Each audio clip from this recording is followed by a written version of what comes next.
Lo segundo que el labrador hacía era estar podando constantemente las ramas que daban fruto, quitando las pequeñas partes y cosas que afectaban su energía para que pudieran concentrarse en dar más fruto. Notarán al final del versículo 2 que Él lo limpia para que lleve más fruto, más fruto. Y más adelante usted verá en el versículo 8 que Él no solo quiere que dé más fruto, sino mucho fruto. Entonces, la idea era que el que cuidaba de la vid, Él cortaba y tiraba las ramas que no daban fruto. E incidentalmente, eran realmente ramas que no eran buenas para nada. Ni siquiera podían calentar la casa. Y ni siquiera podían ser quemadas con el fuego. Entonces simplemente eran tiradas y consumidas. Ni siquiera se queman bien para ser útiles. Y eran tiradas. Se deshacían de ellas porque estaban quitando la energía que las otras ramas necesitaban. Entonces, Él tenía que podar las ramas para que dieran más fruto, esas que ya habían dado fruto. Ahora vamos a entrar eso un poco. Notará el trabajo del Padre que se bosqueja en el versículo 2. El Padre es el labrador. Todo pámpano que en mí no lleva fruto, lo quitará. Esto es lo primero que el Padre hace. Él lo quitará. Ese es el primer ministerio del Padre hacia los pámpanos, es un ministerio de castigo. El Padre quita al pámpano que no da fruto. Él lo quita. Él no dice que lo arregla, Él dice que lo corta. En el versículo 6 dice, el que en mí no permanece será echado fuera como pámpano y se secará. Y los recogen y los echan en el fuego y arden. Y hablaremos de eso más adelante. Se tratan con estas ramas de una manera definitiva. Este es un verbo que es final.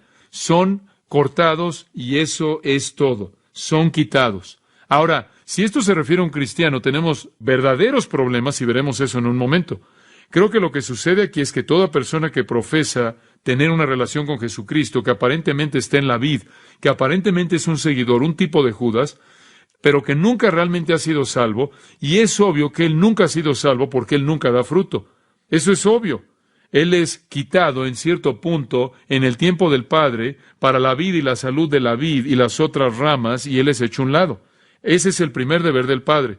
Los llamados supuestos cristianos que realmente no son salvos, y es obvio que no lo son porque nunca dan fruto y son quitados. El segundo trabajo del Padre también está en el versículo 2. Observe que ahí dice, y todo aquel que lleva fruto, aquí viene su segundo trabajo, ¿lo qué? Lo limpiará. El Padre tiene dos ministerios hacia los pámpanos, quitar los que no dan fruto y limpiar los que dan fruto.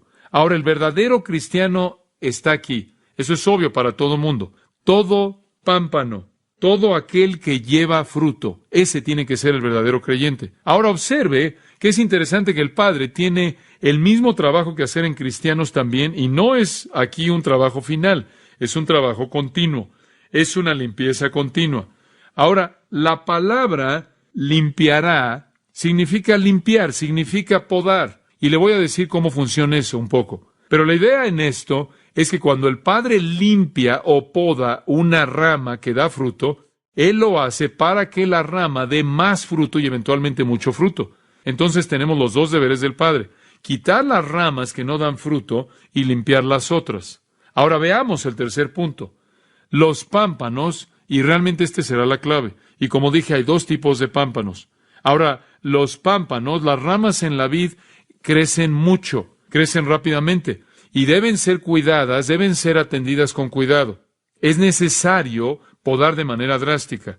Un labrador que realmente va a tener una vid fructífera debe cortar y quitar esas ramas que no dan fruto por la salud de la vid y el producto, el fruto. Él también tiene que podar con cuidado todas las otras cosas que están ahí afectando a la vid que da fruto, que tienden a quitarle su fuerza. Ahora, cuando una vid era plantada, y esto podría aún ser el caso, era el caso en esos días, cuando una vid era plantada por 3 años, nunca se le permitía dar fruto. Siempre era podada cada año de manera drástica para que pudiera fortalecerse y cultivar energía, y después hasta el 4º año estaba lista para dar fruto. Estaba llena y rica y cargada con una capacidad de dar fruto. Había sido cortada, podada, había sido rasurada, de tal manera que cuando fuera el momento de dar fruto, sus energías estaban concentradas. Una vid madura normalmente era podada en diciembre o enero. Las ramas fructíferas eran podadas, listas para dar fruto. Ahora Jesús dijo que sus seguidores son así. Son como ramas que dan fruto, que necesitan ser podadas. Algunos de ellos son como ramas que no dan fruto y finalmente van a ser eliminados completamente y arrojados en el fuego. Veamos esas dos ramas. En primer lugar, la rama profesante. Todo pámpano que en mí no lleva fruto, lo quitará. Ahora, creo que este no podría ser un cristiano por varias razones. Número uno, creo que no puede ser un cristiano porque creo que el fruto está en la vida de todo cristiano. Dice, ¿estás diciendo que todo cristiano da fruto? Absolutamente todo cristiano da fruto. Algunos cristianos tienes que ver muy de cerca y por mucho tiempo para encontrar un par de uvas en algún lugar, pero las vas a encontrar en algún lugar. La esencia misma de la nueva vida en Cristo es que es productiva. Ahora, fruto significa muchas cosas y de nuevo, esto es futuro en nuestro estudio, pero todo creyente da fruto. Efesios 2:10. Quiero apoyar esto con algunos pasajes. Efesios 2:10, y realmente creo que esto va a ser muy útil para nosotros. Dice esto, porque somos hechura suya, creados en Cristo Jesús, ¿para qué? Buenas obras, las cuales Dios preparó de antemano para que anduviésemos en ellas. En otras palabras, el fruto de salvación son buenas obras. Por ejemplo, también en Santiago, y no voy a leer la indicación entera de esto, simplemente señalarlo, Santiago 2 habla de esto de diferentes maneras. Por ejemplo, versículo 17. Así también la fe, si no tiene obras, es que muerta en sí misma. En otras palabras, ni siquiera es legítima. Toda fe salvadora legítima es productiva, aun si es en un sentido mínimo. Y él sigue hablando de esto. Versículo 22. ¿No ves que la fe actuó juntamente con sus obras y que la fe se perfeccionó por las obras? Y eso no quiere decir que eres salvado por obras. Eso significa que la evidencia de tu salvación son obras. Y entonces vemos que todo verdadero creyente, todo individuo verdaderamente salvo da fruto. Ahora, quiero mostrarle otros pasajes porque creo que esto es muy importante.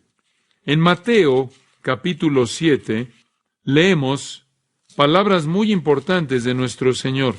Versículo 16. Por sus frutos, ¿los qué? Los conoceréis. Eso se convierte en una manera definitiva en la que un individuo puede saber que alguien más es creyente. No puede haber un creyente sin fruto porque esa es la manera en la que usted puede identificar a un cristiano. Por sus frutos los conoceréis. ¿Acaso se recogen uvas de los espinos o higos de los abrojos? Ahora observe esto. Así, todo buen árbol da buenos frutos.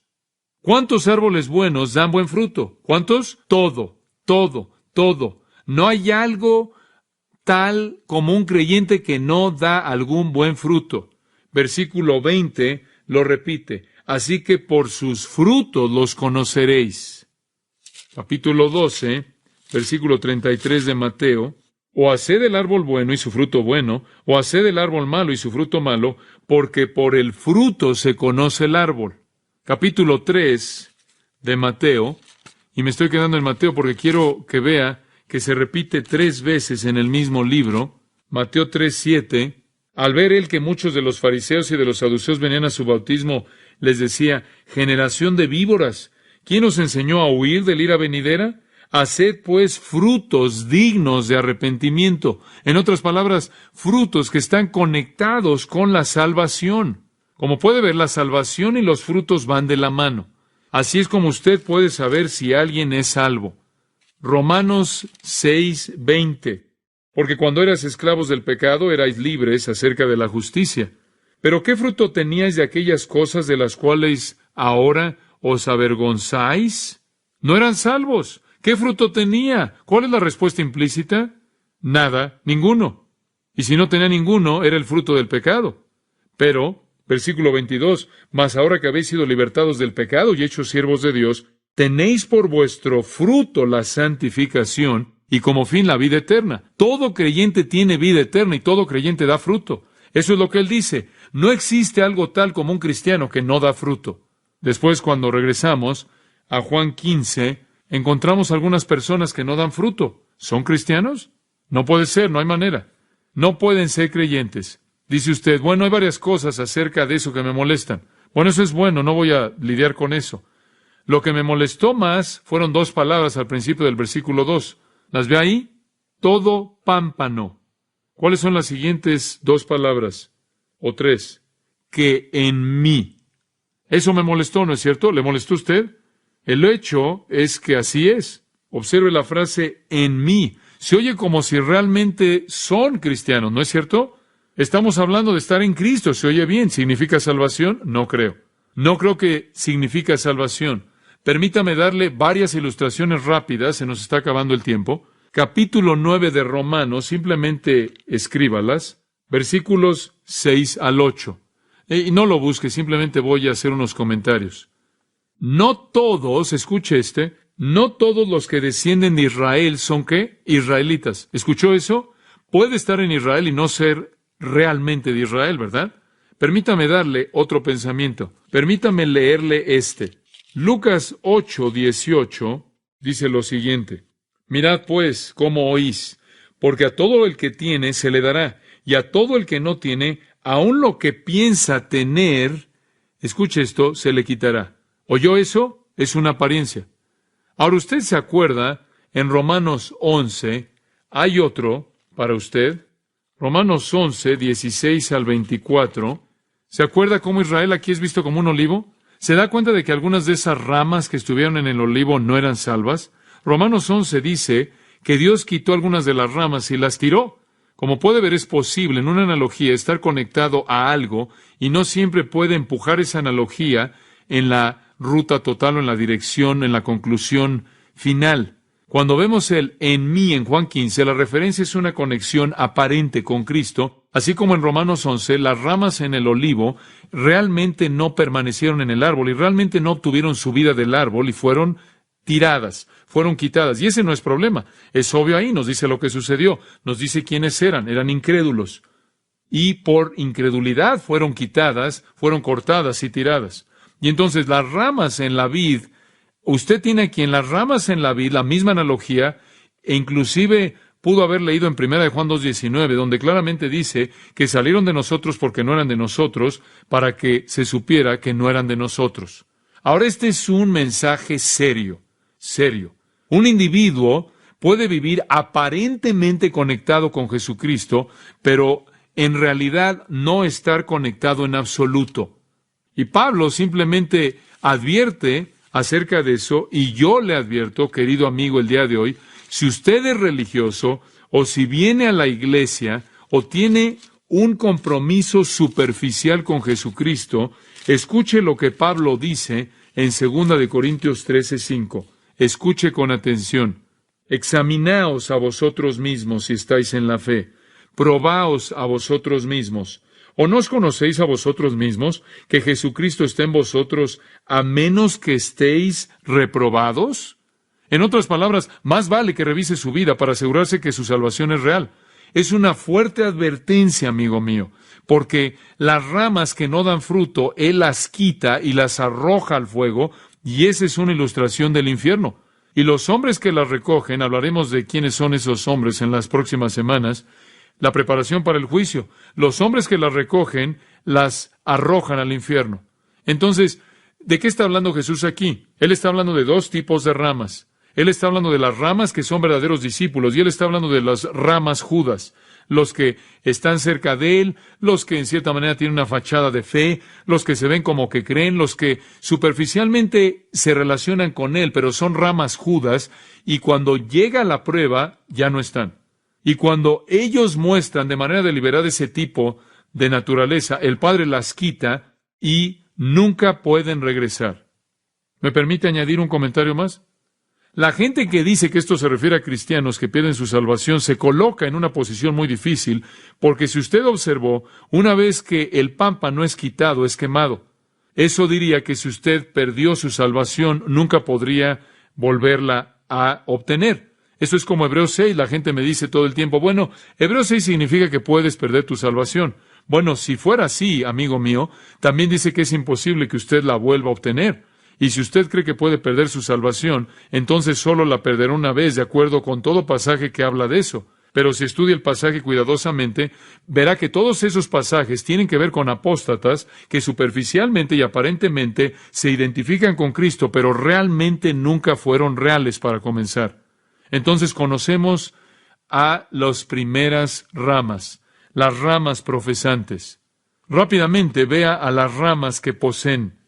Al final del versículo las conocemos. Todo aquel que lleva fruto lo limpiará para que lleve más fruto. No es que algunas de las ramas son limpiadas, eso es que todas, a quien el Señor ama, ¿qué? Disciplina. Toda rama, todo aquel que lleva fruto lo limpiará para que lleve más fruto. Si usted puede ver sus problemas de esa manera, ¿no es algo fresco eso? Simplemente diga, hombre, Señor, este es un gran problema porque creo que cuando termine va a haber más fruto. ¿Se da cuenta? Esto es fabuloso. Digo, podría de hecho comenzar a orar por problemas, a pedir problemas. No he comenzado a hacer eso, pero usted podría. Pero la idea es que el Padre limpia la rama, el pámpano, para que traiga más fruto, para que produzca más fruto. Es fabuloso.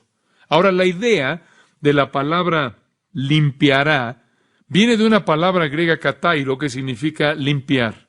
Y era usada en granjas para muchas cosas. Hay solo otro lugar en la Biblia, pero fuera de la Biblia era usada en el idioma griego para limpiar el maíz, cuando los desechos de maíz eran separados del mismo. Era usada para limpiar la tierra de los arbustos antes de plantar un cultivo. Filo dijo, usando esta palabra, y cito, conforme las ramas superfluas crecen en las plantas, las cuales son un gran daño para las ramas genuinas, y las cuales los labradores las limpian. Fin de la cita. Y usó aquí katairo y demás. Entonces, él habló de esta palabra en referencia a limpiar, o limpiar las ramas de esas ramas pequeñas que quitaban su vida. Ahora, cuando usted limpiaba una rama, podía ser hecho de muchas maneras. Había un proceso mediante el cual un individuo tomaba su dedo pulgar y otro dedo y quitaba simplemente la parte de la punta que estaba creciendo de la rama indeseable. Y simplemente al quitar ese fin, no crecía tan rápida y no era rota en su debilidad por el viento. Después, otra manera era quitándole ciertos centímetros o un buen pedazo de una rama grande, y eso prevenía que se perdiera en el viento o su disipación, o que perdiera fuerza conforme crecía demasiado, se volvía demasiado larga. Después otro proceso era adelgazarla o cortarla, y esto sería cortar los racimos de flores o los racimos de uvas, quitarlos de la rama.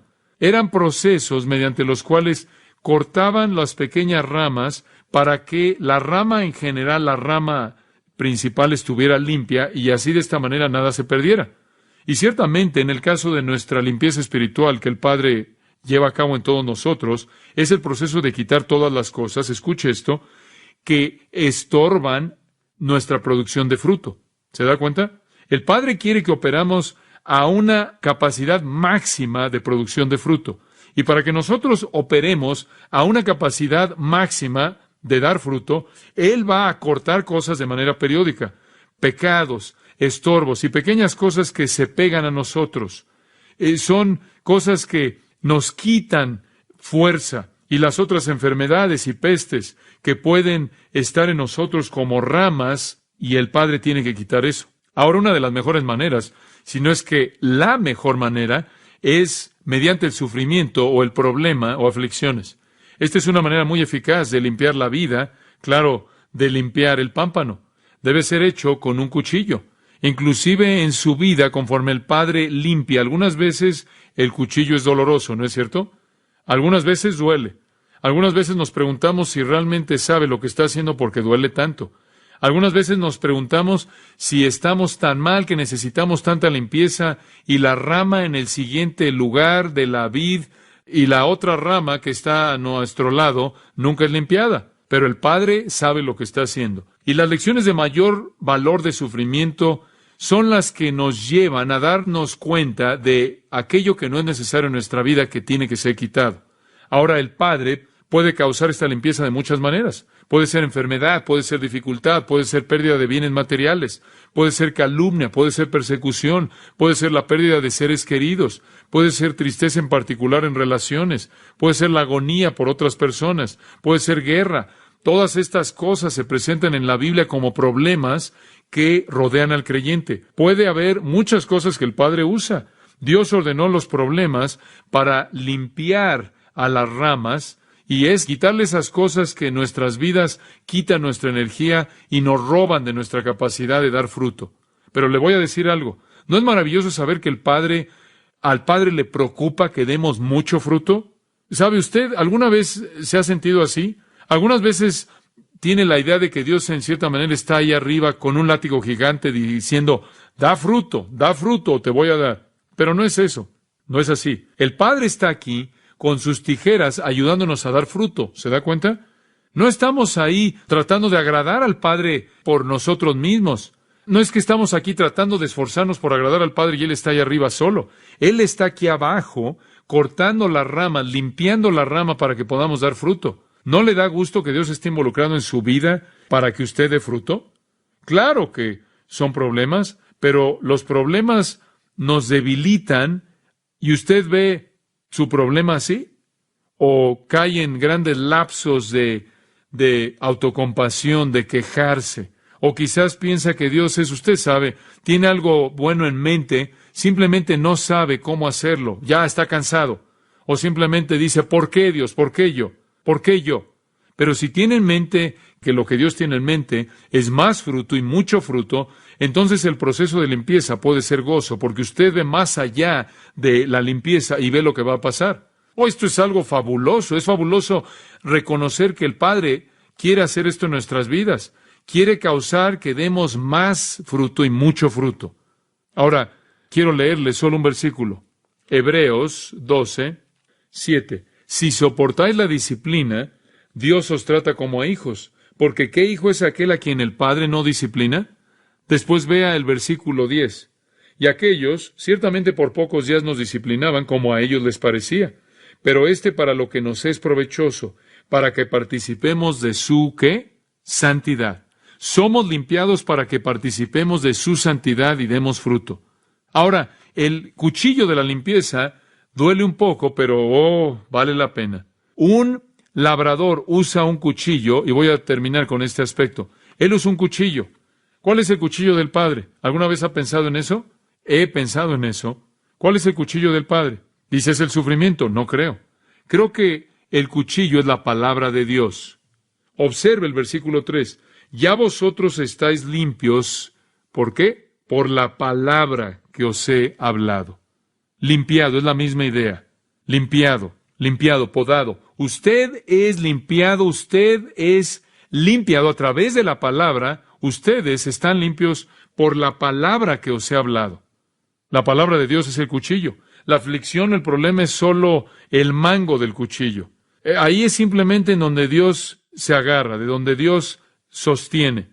El cuchillo es la palabra de Dios. ¿Alguna vez ha notado cuánto más sensible es usted a la palabra de Dios cuando está en problemas? ¿Alguna vez ha notado cómo de pronto está leyendo la Biblia y tiene un problema en particular, tiene una ansiedad en particular, y llega un versículo que tiene que ver con eso y simplemente salta de la página? El Espíritu de Dios la aplica a su corazón. Como puede ver, en esas adversidades la palabra de Dios cobra vida, lleva a cabo la cirugía, pero el problema lo hace obvio para usted, abre la oportunidad. Hay muchas maneras de expresar eso y explicarlo, pero creo que usted entiende. Una prueba nos presiona, nos ayuda a desarrollar músculos espirituales, pero la palabra es el cuchillo, es la palabra de doble filo que corta.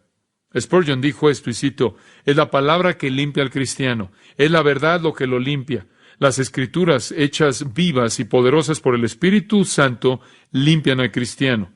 La aflicción es el mango del cuchillo. La aflicción es la piedra que afila la palabra. La aflicción es el labrador que quita nuestra ropa suave y desnuda la carne enferma para que el cuchillo del cirujano pueda llegar ahí. La aflicción meramente nos prepara para la cirugía de la palabra de Dios. Pero el verdadero limpiador, el verdadero podador, es la palabra en las manos del gran labrador. Fin de la cita. Entonces somos limpiados a través de la palabra. Observe qué le dice a esos discípulos que son los verdaderos pámpanos. Ya vosotros estáis limpios por la palabra que os he hablado. Su salvación inicial vino a través de la palabra y el ser podados de manera continua es realizado por la palabra de Dios. Cuando usted está en aflicción, piensa más en la palabra. La ve aplicada usted, siente su fuerza en su vida y Él usa la palabra para cortar el problema. Entonces, comenzamos. Conocemos la vid, conocemos al labrador y a los pámpanos. Decimos, ¿qué lecciones hay aquí para mí? Oh, hay tantas, hay muchas. ¿Está consciente del propósito del Padre en su limpieza? ¿Sabe lo que está pasando en su vida cuando tiene problemas? ¿Sabe cuál es el propósito? Para que usted dé más fruto. ¿Es usted una rama, un pámpano que está dando fruto? ¿Es un verdadero creyente? ¿O solo está usted aquí identificándose de manera externa y expuesto al gran peligro del infierno porque algún día el Padre va a quitarlo? Usted no es real. ¿Conoce usted a su única fuente de vida, que es la vid verdadera, Jesucristo? Que Dios bendiga estas verdades en esta mañana. Padre, te damos gracias. Solo te damos gracias porque nos has enseñado de tu palabra. Ahora que apliquemos estas verdades en el nombre de Jesús. Amén.